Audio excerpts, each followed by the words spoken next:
Good morning. You listen to FortLA.net, and I'm Kemp Harr. This morning, my guest is Melissa Murphy, the co-owner of Johnston Paint and Decorating in Columbia, Missouri. Melissa, how you doing?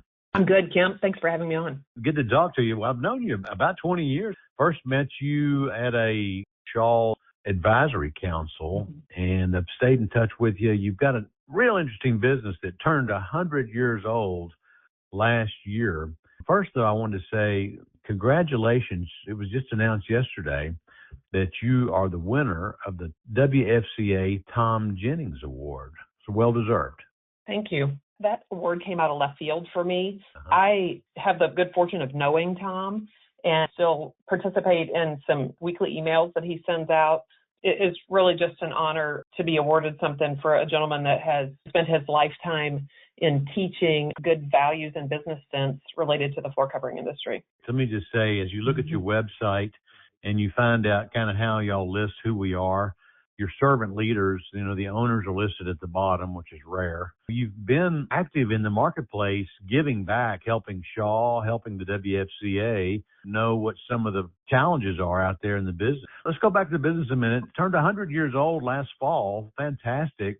Also, just to point out, this continues to be in the family. Your uncle owned it with a partner, and you and your husband bought it out, and your cousin is the third owner, right? So it's still family Correct. business.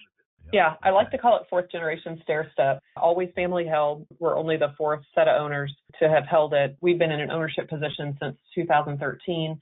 My husband started in 86 there. I came on in 96. You're just abiding by the golden rule. It's our responsibility, a vehicle for long-term impact in our community. When you operate in that mindset, it makes the decision-making really easy. Johnston Paint and Decorating. I mean, you're a major force in the flooring business in Columbia, Missouri, and there's no flooring in the name. And, I think the fact that the last word in your name, decorating, is a pivot point with you guys. And you were telling me that as you turned 100 years old, you had some strategic meetings and you kind of reflected on the why. Who are we and what are we trying to achieve here? You mentioned that you wanted to be active in the community. We've mentioned that you're family owned. What are some of the other whys? It is important to us that in our employee relationships that we are fostering a culture that values a really deep knowledge and that we share that knowledge across generations. We also know that those meaningful changes, they don't happen overnight. Our steady commitment over the years and decades is doing what's right and not often what's convenient. We help people create spaces. We want them to grow and adapt with their needs. We want to provide them comfort and inspiration. And we believe that ripple effect of a well-designed home, we believe that those conversations happen in dinner, over coffee with people, that they happen in the gym, and that they happen generationally. Daughters want to shop where they shopped with their mothers. The understanding that sort of anchors us, and we know that when their homes are better, that their lives work better too. Some of these things that we have done remove price from the transaction. In business, we're empowering contractors and homeowners to create the spaces that they're proud of. So we try to bridge that gap between professional grade expertise and personalized service. My design team, I have 6 degreed interior designers on staff currently that's supported by several others and some college interns that are in school for design. However, we are not replacing the by the hour interior designer. In fact, we actually support a strong group of those independent interior designers that's resourced out of our showroom. So how's business right now? Business is good. We actually, I'm in Chicago at a trade show right now, and I laughed as the 3 of us left yesterday to hop on an airplane, and it was like we could hardly get out the back door. We have never had a down year, but when people are ready to do projects, we are there to do them with them. Nobody is going to pivot on a $20 or $30 or $60,000 remodel project with floor covering because we're waving a $500 coupon at them. So you don't offer free install or buy one room, get one room free? No. In fact, that seems so repulsive for products that should last, between 7 and 30 years in a home.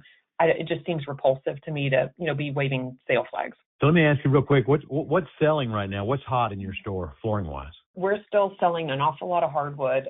We sell way more engineered hardwood than we do solid, but the engineered wood that we're selling is 5/8, 7/16, half-inch thick. I never left the more traditional palette. I'm a grand millennial from the start. I love that the colors that are coming back are warmer and that we have given homeowners permission to add color back into their homes and have things that make them feel good in their homes. It's really fun for us to help in putting those rooms together now. All right. So you're successful because you focus on design. You have interior designers that work for you, and you also work with interior designers in your market. You curate the space, and you're also a Benjamin Moore store, right? I mean, that's got a little pride with it, doesn't it? We are all 100 years. Yep. We set out what are we on an axis. In that x-axis, we've got commodity versus quality. And in the y-axis, we've got transactional knowledge versus like generational expertise.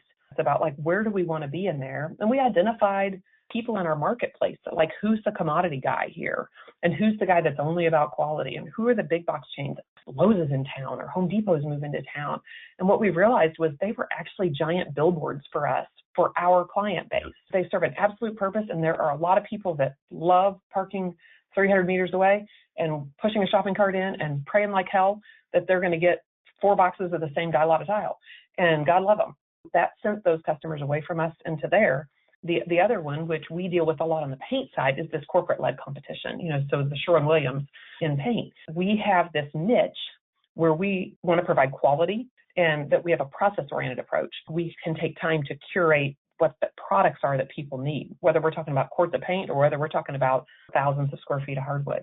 And we can mix that with this generational expertise that means we can make a decision on a dime. We're not waiting for any boss in some corner office somewhere at 800 number to tell us what we can or can't do. We're training a new interior designer right now, and I just had the conversation with her yesterday morning. When you're in a situation where a customer is unhappy, there really isn't a threshold for pain for how we fix that customer. If we have taken in a repair blind and that customer doesn't believe that they're supposed to be paying the $240 shipping therefore and back, wipe it off. Don't stop and stew about it. Don't come find me. Don't find your manager. Like, just clean it up and take care of it. Like, it makes it easy, right? Like, nobody's uneasy about how they're supposed to handle a customer. Melissa, great to spend time with you and glad to hear things are going well with you. Again, been talking to Melissa Murphy, the co-owner of Johnston Paint and Decorating in Columbia, Missouri.